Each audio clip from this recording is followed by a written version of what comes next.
Alright guys, today's commentary is going to be a little bit different in light of all the recent events that have happened. I just am not in a jolly mood. Um, my condolences, they do go out to all the families that are suffering their losses right now. Um, I wish that there was something that we could collectively do together to make things better, but unfortunately we can't. So just know that if you're one of those families, just know that you're in the hearts and minds of a lot of people today, and it ain't much, but it's what we have really. So my condolences go out to all of you guys. For those of you that don't know, which I don't know how you wouldn't know, a 20-year-old male went into an elementary school today and proceeded to murder 28 people, and to include his mother, who was a school teacher at this elementary school, and then he went on to commit suicide at another site. What this is going to do is it's going to force our government to look at our gun laws, whether it be state government or federal government, probably both. They've been trying to do a lot of things to ban certain types of guns, ban the imports and things like that. Definitely not taking away the Second Amendment, but making it way harder to exercise your Second Amendment rights. And I don't think that this is fair. I don't think that gun control is the problem. The thing is a criminal does not care what the law is, right? That's why they're a criminal. So it's not, or it's illegal to speed, correct? But you do it anyway, regardless of its law. It's illegal to steal. People do it anyway. Criminals are going to do it anyway. It's illegal to murder people. Well, guess what? Criminals are going to do it anyway. So why should we punish us law-abiding citizens by making it harder for us to have things as long as we're within the law and we're doing it the right way? So I don't think that tighter restrictions, more gun control is the answer to this problem at all. All you're going to do by implementing those things is upset and hinder and restrict the citizens that abide by the law. Does that make sense? I don't know. It makes sense in my head, and I really hope that I'm delivering it as clear as it is in my head. The other thing is, if we would allow teachers to carry a concealed weapon within the law, right? So they have to go, they have to get certified, they have to, pass all the necessary steps that it takes to get a concealed carry permit in their state. One of the things that's off limits with a concealed carry are schools, okay? And it makes sense, and I think that it's fair for the most part. But here's the thing. We entrust teachers to a degree that we don't trust most people. We send our kids off to school to spend 8 hours a day with other adults. Now, you wouldn't send your 10-year-old child to the mall to hang out with a bunch of 30-year-old men, would you? No, you wouldn't. Not unless you knew them they were like friends of the family and you knew them on a really personal basis.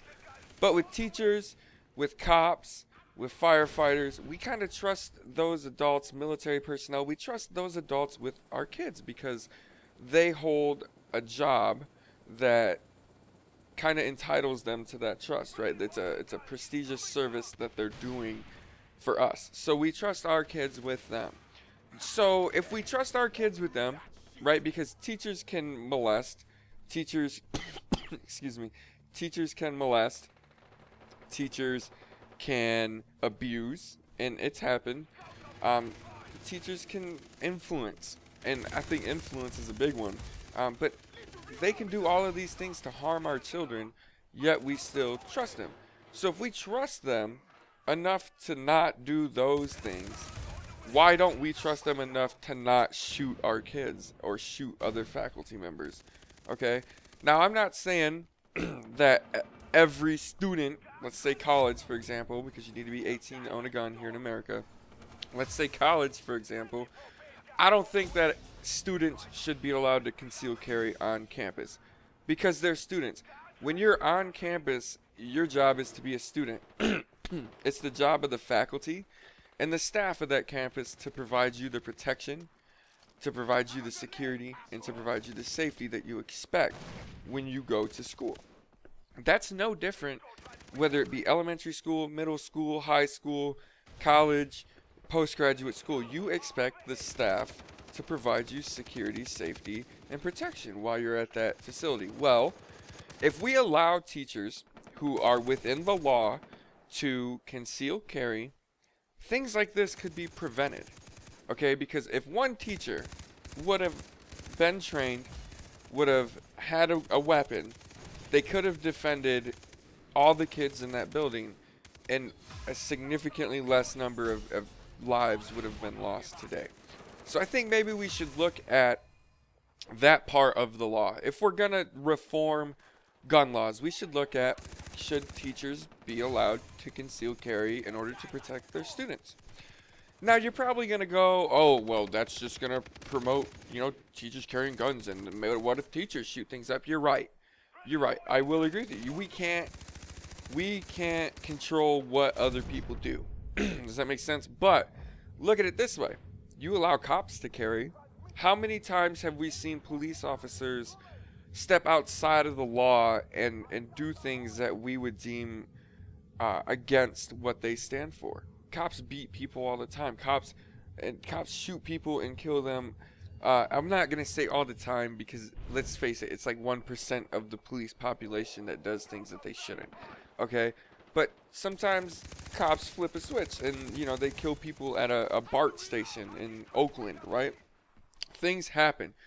But yet we still look at cops and say, you know what? Yeah, some police officer in another county, shot this innocent man, but go ahead and still carry your guns, right? We do that. So why not allow teachers? Yes, there is some risk by doing so, but the risk-reward ratio is huge. You risk a teacher performing an act that's not honorable, okay? But what you gain is the ability for a teacher to defend their students and potentially your own kids, right? So I think that we should amend that, and that kind of leads me to my last point. And guns aren't the problem, right?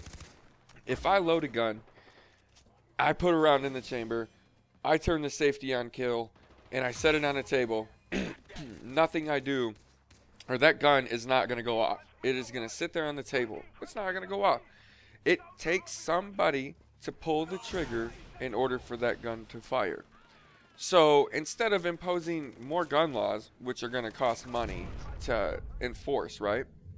How about we reallocate the funds that you're going to take, that you being the government, I guess, that the government is going to take and spend to enforce these new gun laws? How about we reallocate those funds and we create programs?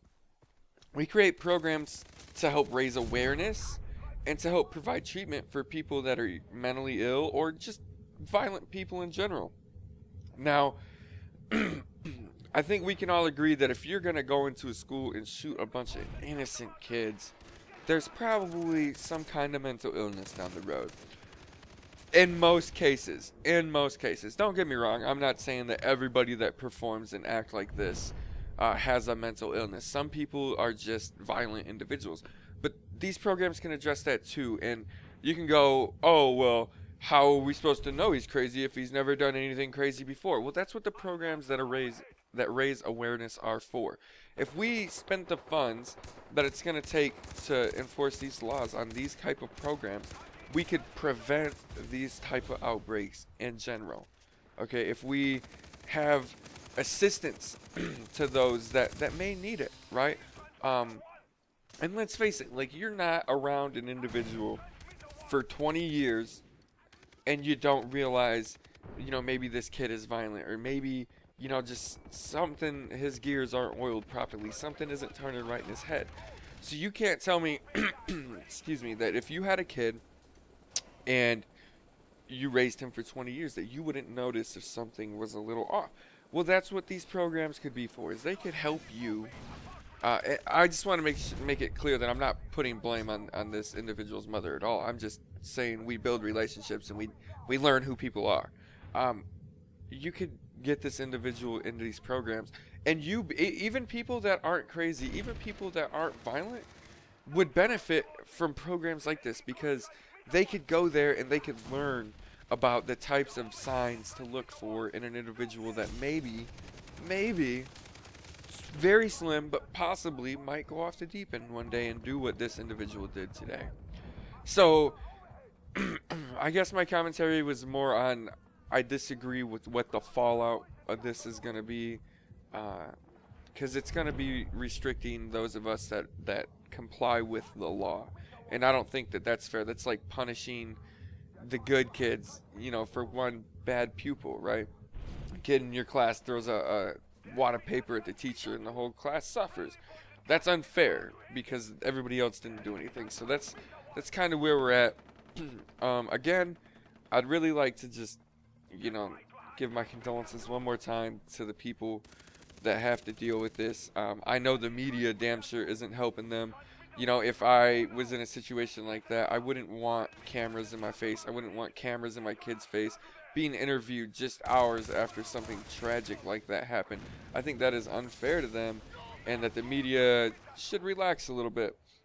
Like, report this story, but let's leave the people alone for a couple days. Let's let them process what happened, and then we'll get back to them and see if they're open to talk about it, right?